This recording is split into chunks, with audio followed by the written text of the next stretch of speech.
ICE agents may face prosecution in New York for using electric shock gloves. That was just one of many headlines that came out of a big news conference with the governor, mayor, and attorney general all taking aim at several new Trump administration deportation policies. PIX11's political reporter Henry Rossoff breaking it all down for us tonight. This issue of electric gloves came up at a press conference that included top leaders from around the state of New York, and they sort of drew a line in the sand on the gloves. But the main thing they were there to talk about were thousands of unaccompanied immigrant children they're hoping to give legal support to in immigration court.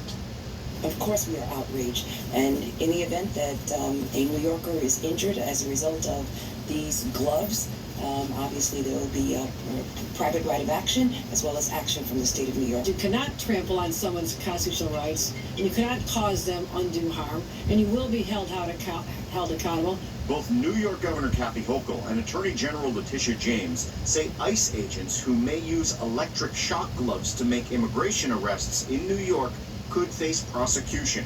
The federal government publicly posted a notice that it's seeking to buy these types of gloves for ICE agents. The gloves came up at a press conference where top leaders in New York, including Mayor Zohran Mamdani, announced they would spend more than $7 million to provide 1,400 children in New York in immigration court with legal representation after the Trump administration stopped providing it.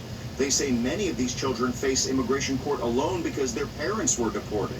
What could be less American than depriving those within our justice system the fundamental right to due process? What is more antithetical to our values than targeting defenseless children?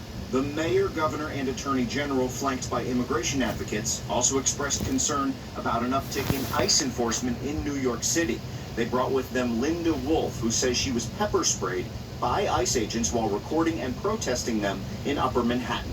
I was speaking out that day because I care about the safety of the people that are being, my fellow New Yorkers, that are being snatched up off the street.